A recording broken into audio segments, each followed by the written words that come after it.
Hi, I'm Dr. Michael Oakley, and I'm the Director of Robotic Surgery at Claxton-Hepburn Medical Center. My name is Dr. Noah Zucker. I'm Deputy Director of Surgery at Claxton-Hepburn Medical Center.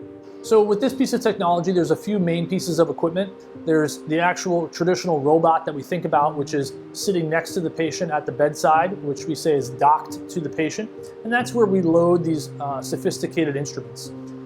In addition to that, there's kind of the computer or brains of the operation, which is also near us in the operating room. And then the surgeon sits very nearby on what's called the console. And that's basically a 3D viewfinder where you place your head into the machine and you then see what the camera is showing you inside the patient's abdomen. I then place my hands on some devices that move around in 3D space, and that translates the movements that I'm making into the patient and drives those instruments. One of the main benefits that we see for our patients is the decrease in pain after surgery.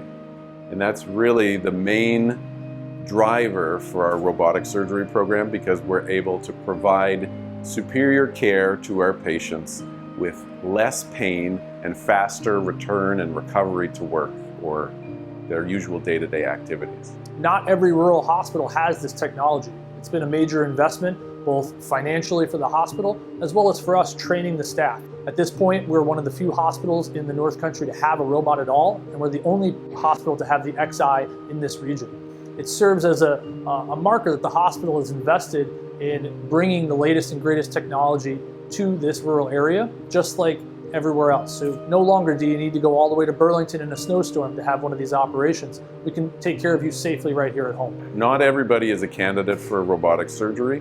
We see patients and evaluate them on a case-by-case basis and use the tool of robotics to accomplish our goals. Sometimes people are more appropriate for traditional open procedures, and that can really be assessed on only when we see the patient in the office and decide with the patient and family what the best procedure for that individual person is. So in the operating room, we all do have distinct roles, but we do work together as a team in synergy, and we work really well together here at Claxton-Hepburn. Some of the main benefits of robotic surgery are the three-dimensional field of view, where we can see all the tissues in real time in 3D.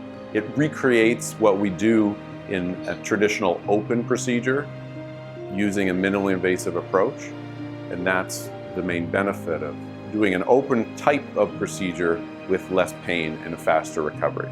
In 2008, there were about 136,000 robotic surgeries occurring in the US annually. In 2017, there are almost 1 million, about 875,000 operations being performed. This is a technology that is evolving. It's happened very quickly. And I think that with any new technology, we always need to be smart about our investments financially. But as a surgeon using this device on a daily basis, I really believe in the fact that it's worth it. I see a lot of really great benefits, both for the community as a whole, my patients, as well as my longevity as a surgeon.